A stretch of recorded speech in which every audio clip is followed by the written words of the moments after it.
love.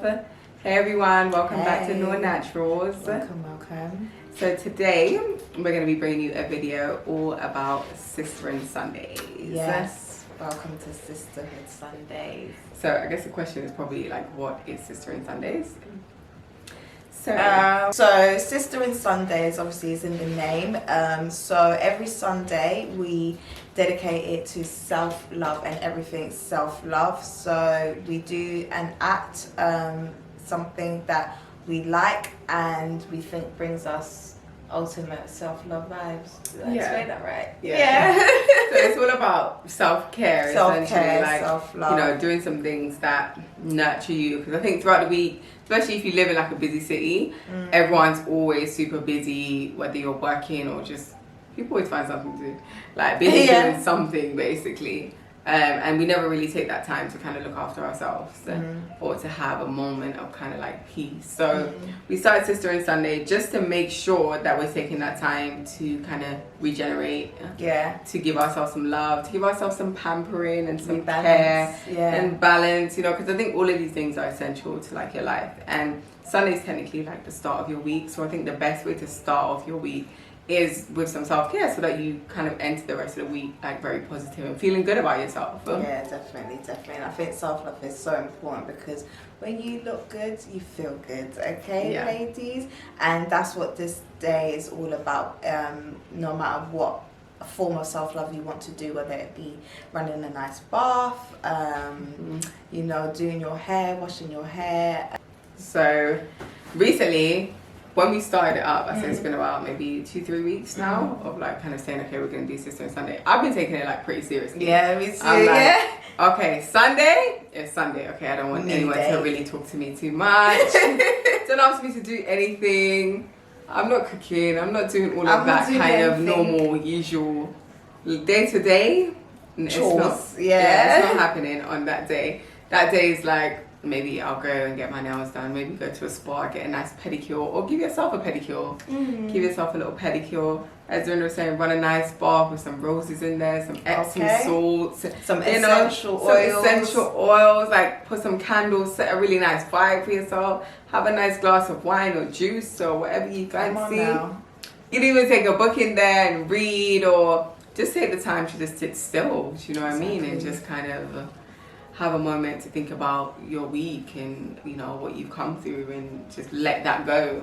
So Sisterhood Sunday is all about that, being there for one another as women, whether we're in the same space or not, but being able to kind of know that you have an accountability partner, someone who you know is doing the same thing. So if I was to message Rinda on Sunday, I know that that's her self-care day. Like, okay, so what are you doing for self-care Sunday today? Yeah, I think for me, I never really took self-care Sunday seriously until quarantine happened. I think when quarantine, everything was locked down and everyone had to self-isolate, you was really like left with no choice but to spend time with yourself. And I think that's when I started taking self-care Sundays really seriously. And to be honest, every time I do an act or I just do something, I always feel so good inside. I always feel like at peace and kind of just like, do you know what, I'm ready for the week. But yeah, I think for me it's important. It's definitely important to give back to you because we spend a lot of time giving back to everybody else and kind of being a service to everybody else, and we kind of neglect and forget about ourselves. I think that's the purpose of this day, like to a day where you just dedicate it to you and what you love and what you want to do, what makes you feel good, what makes you happy. Tips for self-care Sunday. So the first is, for me, the best thing in the world. I just feel like I'm always on cloud 9 whenever I do this, and that's like running a nice bath. Like, I love a good bath, and I love essential oils. Like, I'm just in love with them. Like, they're just magical little things. So simple, but so effective. Like, they're so good for like the mind, body, soul. And like, there's so many different oils that you could use. So whenever I run a bath, like, I My go-tos are lavender. Everybody knows, or if you don't know, lavender is the queen of essential oils. Of essential oils. If you want ultimate relaxation, if you want to sleep well, if you want to get rid of insect bites, if you want stimulation for hair growth, skin care, lavender has it all. It's just a really amazing oil. Jasmine is also good for relaxation, as well as chamomile. Chamomile is actually really good if very calming. Yeah, if you're having trouble sleeping, chamomile oil is your friend. Rose. It's in the name. Subtle. It's so nice. It's in the name. So precious, so subtle. It smells divine. And the last one, which I think is quite underrated, is frankincense oil. Yeah, frankincense is good, you know. Let me tell you something about frankincense oil, yeah? If you want to relax your mind, body, and spirit, like, frankincense oil is the one. I find it, like, it's such a spiritual oil for me. It is a very spiritual. Yeah. Growing up, you know, like, people use it in, whether it's like church, yeah, or sermons, or Jamaican people take it to rondopi. So it's like, it's used in so many different ways, I think, in different cultures, for different reasons, but it's always kind of geared around spirituality. Yeah, and I love like the diffusers as well. Every morning I try to do like a little morning devotion on my Instagram with a nice positive message, just trying to bring peace and harmony to everybody. So check that out at Rinda Shema. So that's one of the things that I do. What about you? So I think for me, since I've kind of started taking Self-Care Sunday seriously, I've been focusing on kind of just looking after like my body a little bit more. So whether that's like doing like a scrub on a Sunday, like a body scrub, or it's like just taking the time to give myself a manicure or a pedicure. Just those simple things that sometimes you just neglect because you're kind of busy running around doing all sorts of things. Just really like taking the time to like rub some oils into my skin. Like I'll make like a nice little concoction with some nice smells. Usually has lavender in there, to be honest. And just really moisturizing my skin, just taking that time to like really love the body that you're in. Because I think, especially for a lot of women, we live in like an age where social media is always showing us different types of bodies and the ideal and all this kind of stuff. And a lot of women are always struggling to kind of love themselves. And I think just sitting with yourself and like giving yourself a scrub and really like moisturizing your body, rubbing oils into your skin, really can just help with loving the body that you're in. Like your body does so much for you on a day-to-day basis, but we never really sit back and take the time to kind of like give love back to your body, like give rest and give time and say, yeah, like actually I appreciate the body that I'm in.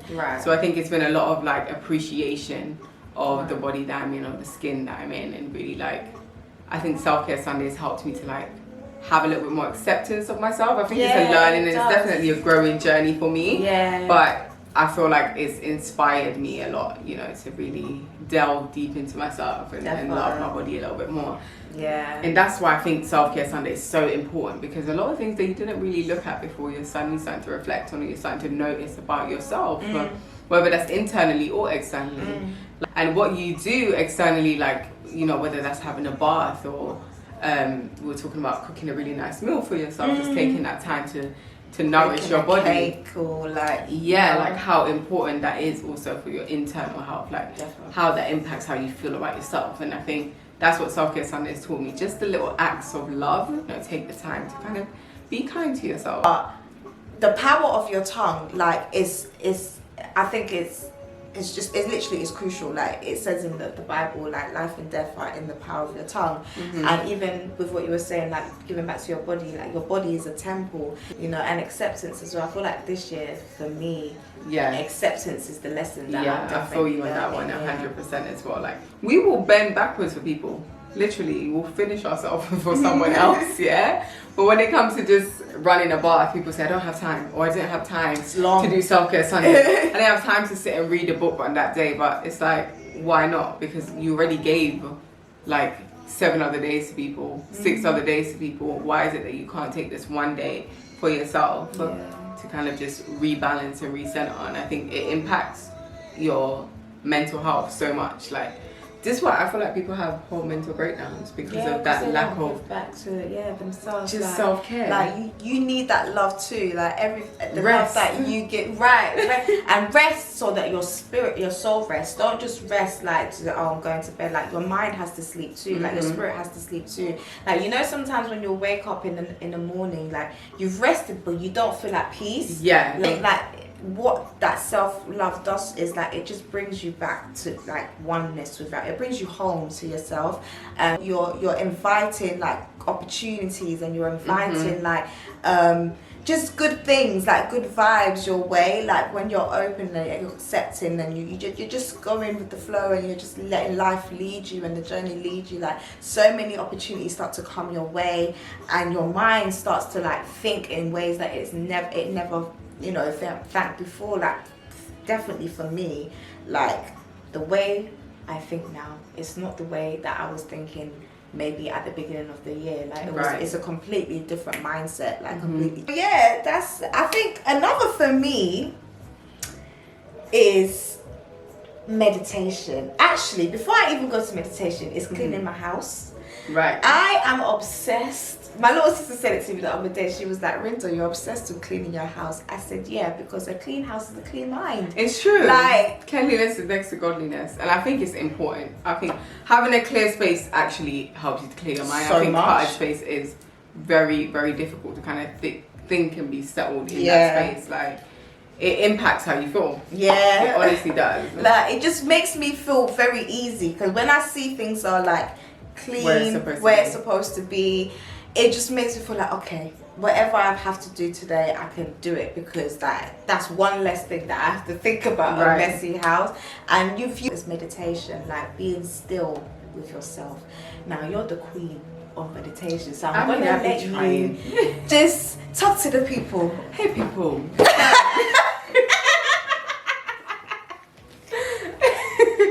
People listen. Meditation. Oh, this is a journey now. Rinda, you even know. I've been there. I've walked the journey, and I'm here where I am. Talk to them, sis. It's a journey. I mean, starting out meditation was I was just intrigued, you know. I was just intrigued. I thought it looked interesting, and everyone that I knew that did meditation was just so calm and happy. Yeah. And I was just like, wow, these people are taking a drug I need. And I realized that drug was just meditation. So I tried it, and the first time I tried it, I was like, wow, this is amazing. Did it work for you the first time? I think funnily enough, the first time I did it was a really nice experience for me. Then after that, it wasn't so nice. It wasn't so nice. And you're just going from one thought to the next so quickly. And then I remember just sitting down talking to the meditation teacher, and I was like, listen, there's something wrong with me. Okay? Because I'm just going from it. He was like, yeah, this is normal. Like, and I think he just normalized a lot of the things that I thought were just odd going on in my mind. And that just really helped to kind of calm me down. And once I settled into meditation, it became such a peaceful place for me, and such a healing place. And I guess we could do, I think at some point we'll probably do a video that kind of covers meditation. Let us know if you guys want to know like how we got into meditation, our journey into meditation, what brought us there, what we found, what we experienced, and all of that good stuff. Yeah, and then like learning how to just be still and just be present and just, you know, sit in the moment. I think it definitely comes with time. Sure. I've heard like a lot of people have like life-changing experiences when it comes to meditation. Like they wake up or open their eyes a whole new person. I've yet to experience that, but I think another form of meditation for me is definitely prayer. Like, like, there's no one like him. Prayer is definitely a form of meditation for me. I feel like whenever I make a prayer, you know me, we're always praying before we do these videos. Like whenever I say prayer, the peace that just comes on to me is just, it's undescribable for me. Like I feel like prayer is also a way of affirmations as well, and talking about, whilst you're talking to God, you're also talking to you. Like it's an important practice actually. That a lot of discipline comes from it as well. And I think when you pray more, you there's a lot of guidance and clarity and strength as well that comes from it. It's actually amazing. Like, honestly, if you haven't tried it, please be my guest. Thank God later. That's all I can say. I'm just gonna read out to you guys. Yeah. Just make some suggestions about what you could do to cater to yourself. Yeah. So we have a face mask. Yes, I think a good face mask can make you feel rejuvenated. You know. Yeah. We've also got reading a book. Reading is just an essential we should be educating ourselves on a in your life. You have to read. Come on, like, that's how you train the muscles of your mind. Amazing, man. I also love T.G. Jakes. Anything T.G. Jakes writes. Oh my days! I love that man. Sorry guys, but it literally just triggered like some thoughts for me. Does he do YouTube videos? Yeah. Yeah, because I've always listened to T.G. Jakes. Like, okay, so he's been around for a while. Yeah, he's been around for a time. Like, he's just, his messages for me, like, because there was a point where I kind of had like a not an issue with church, but like a bad experience where I kind of left thinking, like, it's church for me. Right. And I think T.G. Jakes always like reminds me that, listen, it's not about you, like, it's actually about God. And like, every time I listen to him, I just feel so renewed, refreshed. Like, one book that I'm reading also is Black Girl Magic. Okay, I haven't read that, but do you know what? One of my friends suggested it to me. Yeah, I'm enjoying it. I am. It's about like black girls and the struggle within the UK, like, right. it's which I like as well, because you don't really get relatable. Yeah, it's very relatable. So yeah, that's just a bit of a few books. Yoga, yes, get your yoga in. Exercise. Yes. Do you see move the body? Move the body. Yeah. I think, we've got time with family and friends. This is the last one, so yeah, time with family and friends. Obviously, it can be grounding. Yeah. You know, being around your family, being around people that know you, your friends. I think it can be very grounding, and it can help you to kind of be open, be yourself, where you can really talk openly about how you're feeling, about where you are in your life, and your family and friends generally really, really love and care for you. So the advice that you're going to receive there is, it's going to be genuine. It's going to be a place of love and with the best intention. With the best intention. And so I think even just taking, you know, one Sunday a month out of your self-care Sunday to kind of spend time with family, if that's not something that you're able to do very often, you know, you can self-care Sunday with your fam, you know. Yeah. So I was reading somewhere, I think it's by Stephen Speaks. I always say this, your relationship with yourself, God, and family and friends determines your relationship for everybody else. Right. And I am a big believer in that, because I feel like when you try and become the best version of you, the best friend, the best sister, the best mom, the best everything, the best you that you can be, right, it literally like manifests, and like you just start having like such an like your relationships just start flourishing like all around you. So yeah, it's definitely important to spend time with family and friends, and you know, refill your cup, like, you know, your cup runneth over. Yeah. You know, when you pour into yourself, you can pour into others, you know. That's exactly right. Like, if you're not looking after you, then you can't pour from an empty cup. You cannot. So yeah, that's a bit. Yeah, I think that's it. That's our closing of Sister Sundays. Yeah, thank you for watching. We hope you enjoyed the video. There'll be many more to come. Definitely. And we are looking forward to hearing all of your self-care Sunday tips. Stories. I want to know what people are doing. Let us know how it's changing your life, if it has. Like, comment, subscribe, you know, give us some tips as well if we missed anything out. Let us know what you do. Yeah, so thank you guys, and we will see you in our next video. Bye. I'm getting